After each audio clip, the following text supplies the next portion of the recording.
Salut les filles et les garçons, je vous retrouve aujourd'hui pour une nouvelle vidéo sur ma chaîne YouTube et vous le savez, tous les printemps, on se retrouve pour la vidéo sèche de l'année. Mais cette année, j'ai décidé de prendre un petit peu les choses dans un autre sens, à l'envers, sous un autre axe. Je vous conseille tous les ans un petit peu quoi faire finalement pour réussir votre sèche avant l'été, vous donner les meilleurs conseils, etc. Et cette année, je me suis dit, on va faire différemment parce que mes conseils ne changent pas d'année en année. J'apprends certes, mais les bases restent les mêmes.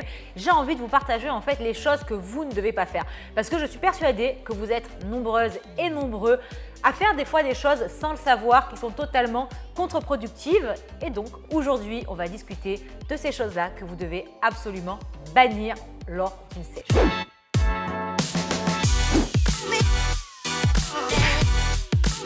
Donc le premier point, ça va être tout simplement de réduire trop drastiquement les calories en pensant que vous allez de ce fait sécher plus rapidement ou de manière plus forte, on va dire. Pourquoi? Tout simplement parce qu'en fait, quand vous allez réduire de trop vos calories, alors déjà, vous risquez de taper dans le muscle. On ne veut pas perdre du muscle, on veut perdre du gras. Donc déjà, de base, ça c'est l'argument numéro 1 pour ne pas le faire. Mais ensuite de ça, il y a également un risque qui est en fait de ralentir votre métabolisme, mais aussi d'avoir un effet yo-yo. Parce que quand vous faites une sèche, certes, ça peut être lié un petit peu à la temporalité. Par exemple, l'été, vous séchez un petit peu et vous reprenez un petit peu de poids si vous faites une petite prise de masse l'hiver. Mais néanmoins, votre objectif, ce n'est pas de perdre 10 kilos pour les reprendre tous derrière. Si votre objectif, c'est vraiment de vous affiner un petit peu sur le long terme, vous devez absolument adopter des habitudes qui peuvent être tenables dans la durée. Compter ses calories de manière extrême, réduire tous les sucres. Personne ne fait ça toute une vie, c'est impossible. On y va progressivement, même si on a de la marge, qu'on a plusieurs kilos à sécher, etc. Vraiment, on descend petit à petit ses calories. Le deuxième point, c'est d'exclure certains aliments. Donc, c'est un sujet qui est très putaclic, les 10 aliments à manger ou à bannir en sèche, etc.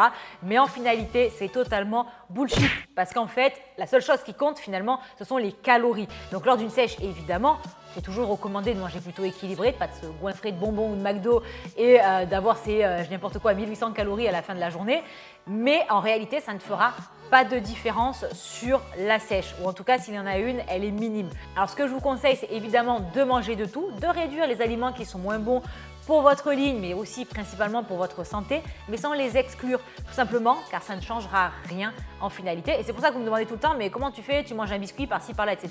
Je vous l'ai déjà expliqué, parce que ça ne fait aucune différence si à la fin de la journée, là tu sais, t'as un petit peu genre, c'est comme quand tu passes à la caisse, tu as ton ticket de caisse. Si ton ticket de caisse il rentre dans tes objectifs, peu importe le détail de la liste de courses, ça fonctionnera. Évidemment, je ne vous dis pas ça pour que vous buviez du coca et que vous mangez des hamburgers tous les jours. C'est évidemment à prendre en compte pour sa santé, mais pas pour la sèche. Alors le troisième point, ne pas manger des glucides le soir. Alors ça, c'est une croyance qui est quand même ultra ancienne. Je pense qu'elle a été démontée depuis des années et pourtant, je le vois encore, notamment sur le groupe Facebook, je vous le remets d'ailleurs, Entraide Fitness de Sissi Mua, également sur les réseaux sociaux, des personnes qui sont encore persuadées que le soir, en coupant les glucides, en fait, en coupant une source d'énergie principale, étant donné que le corps va se coucher et donc être au repos, elles vont maximiser leur perte de gras. C'est totalement faux. On en revient à cette histoire de ticket de caisse, que vos calories viennent de glucides, de lipides ou autres, à l'arrivée, c'est une calorie. Donc, finalement, couper les glucides ne présente aucun intérêt, surtout que les glucides, c'est ce qui va vous permettre de garder de l'énergie, de la forme et qui va vous permettre de réussir à continuer vos entraînements malgré un déficit calorique. Donc nous, avec Tini, on n'a jamais réduit, ou un tout petit peu si vraiment vous en abusiez avant, évidemment, mais vous devez garder en tout cas une quantité minimale de glucides, que ce soit le matin, que ce soit le soir, que ce soit le midi. Encore une fois, ça ne fera pas de différence notable sur votre sèche. Donc j'ai envie de dire, autant ne pas s'en priver. Voilà. Quatrième point, c'est réduire de trop les protéines. Donc évidemment, les protéines, il ne faut pas en abuser parce que comme tout aliment, même si dans le cadre de la musculation, du fitness, ça présente un intérêt, ça reste quand même des calories. Donc c'est pour ça que moi, je vous ai toujours déconseillé d'avoir 2 grammes de protéines par kilo de poids corporel, par exemple, parce que quand on est une femme et qu'on fait du fitness, en fait, c'est trop, ça n'a pas d'intérêt d'être en excédent de protéines et au contraire, ça va vous apporter des calories inutiles. En revanche, ne pas diminuer de trop vos protéines, surtout en sèche, c'est ce qui vous permettra aussi de vous aider à maintenir votre masse musculaire. Donc tout simplement, restez au même quota qu'habituellement. Moi, je vous l'ai déjà dit, alors, mon objectif étant d'être à 1,3 g de protéines par kilo de poids corporel, mais dans les faits, je ne les ai pas toujours. C'est vrai que c'est pas toujours facile avec, voilà, en mangeant dehors, etc. Quand on est végétarien, d'avoir son quota. Donc, je suis souvent un petit peu en dessous. Je suis entre 1 et 1,5, je dirais, et ça ne m'empêche absolument pas de progresser. Donc, je pourrais vous conseiller qu'en tout cas, c'est un bon ratio qui est facilement tenable dans la durée. Le 5e point aussi, des choses à ne pas faire quand on veut sécher, vous allez être surprise, c'est s'entraîner à jeun. Pourquoi? Parce qu'encore une fois, s'entraîner à jeun ne va pas vous faire maigrir plus vite. Vous n'allez pas taper dans les graisses, les 40 minutes, machin, tout ça.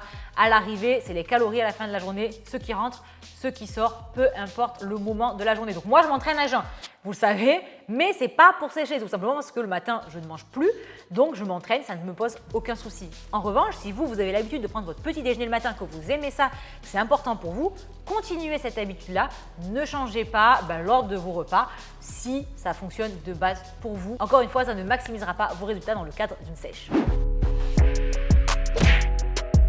6e point, ne faire que du cardio. Alors oui, le cardio génère forcément une dépense calorique puisque vous allez brûler de l'énergie. Néanmoins, ce qui brûle aussi de l'énergie, c'est votre quantité de masse musculaire.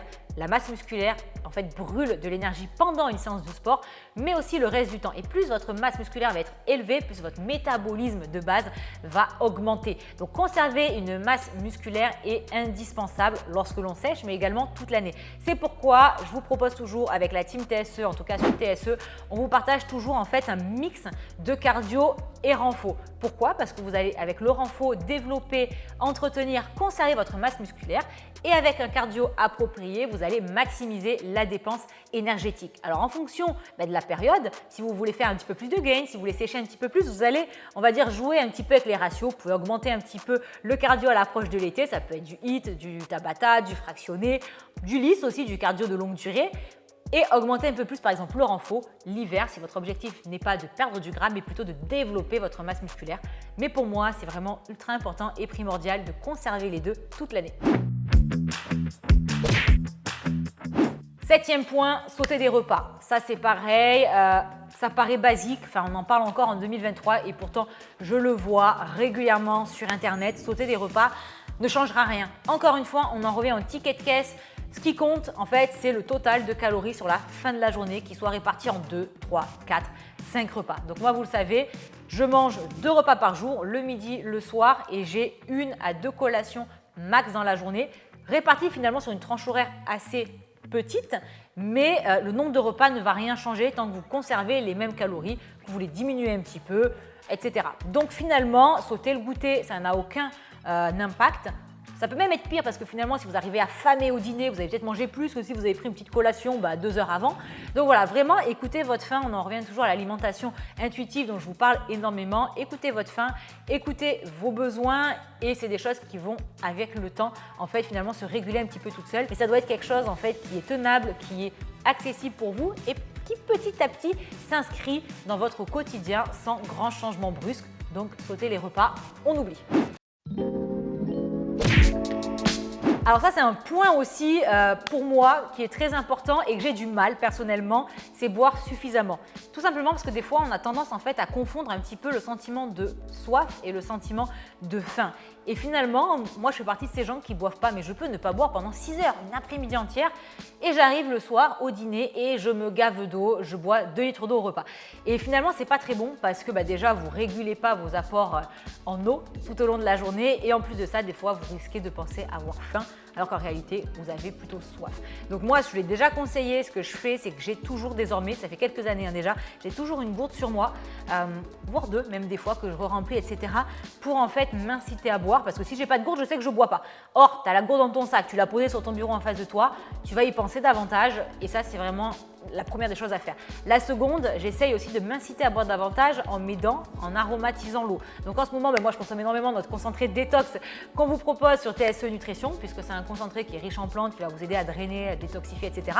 Mais qui aussi, et c'est pour ça que je l'aime beaucoup, apporte un petit goût très agréable. Vous pouvez faire pareil, vous pouvez faire des eaux, ce qu'on appelle détox avec des fruits. Vous allez faire infuser à l'intérieur. Vous pouvez faire du thé froid aussi, des infusions froides. Mais cherchez en tout cas les petits moyens comme ça qui vont vous aider à boire.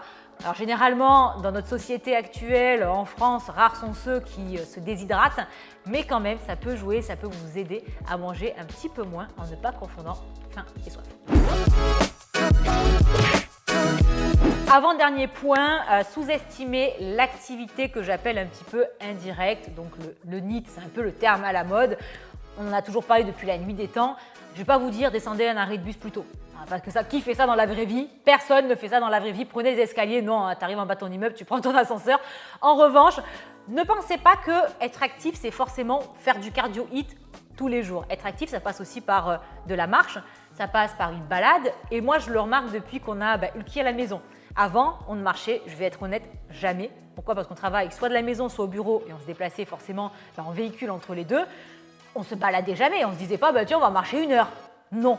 En revanche, depuis qu'on fait des balades régulières, c'est quelque chose qui me fait vachement de bien.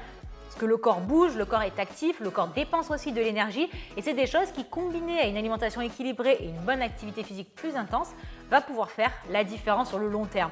Alors n'hésitez pas aussi de profiter de ces moments pour vous aérer, pour vous faire du bien, à vous dire, chose qu'on ne faisait pas avant, tiens, ce soir, c'est vendredi soir, j'ai terminé ma semaine, je vais me faire une balade au bord de mer, dans un bois, dans mon quartier préféré. Ça va vous faire du bien, ça va vous aérer et peut-être que petit à petit, vous allez inscrire comme ça de nouvelles habitudes dans votre quotidien et que votre quotidien va devenir plus actif sans avoir besoin à vous prendre le vélo sous la pluie pour aller travailler. Et dernier point, là on va parler plutôt de la fin de la sèche. La chose à ne pas faire, c'est reprendre ses anciennes calories. Alors pourquoi? Tout simplement parce que lorsque l'on souhaite remonter ses calories, imaginons vous souhaitez faire une petite prise de masse ou peu importe votre raison, il faut le faire finalement aussi progressivement quand vous les avez diminués. Pourquoi? Encore une fois, pour éviter l'effet yo-yo. Pourtant, vous voulez reprendre potentiellement n'importe quoi, 3 kilos. Vous pourrez dire, on remange comme avant, ça revient terminé. Non, il faut vraiment réaugmenter petit à petit, réhabituer le corps à avoir un excédent calorique et surtout ne pas chambouler vos habitudes du jour au lendemain. Et toujours évidemment avec des sources d'énergie intéressantes pour le corps. Comme je vous le disais, même si ça n'impacte pas directement la prise de gras, ça sera toujours plus bénéfique de manger plus de bons glucides ou de bons légumes, de bons fruits que de vous gaver de bobos en plus de votre régime habituel. Voilà les filles et les garçons, j'espère que cette vidéo sur les 10 choses à ne surtout pas faire lorsque l'on est en sèche vous aura éclairé et vous aura apporté des petits éléments qui pouvaient vous manquer jusqu'à présent. J'espère en tout cas que cette vidéo vous aura plu. Je vous retrouve très bientôt sur YouTube. D'ici là, portez-vous bien. Je vous fais plein de gros bisous.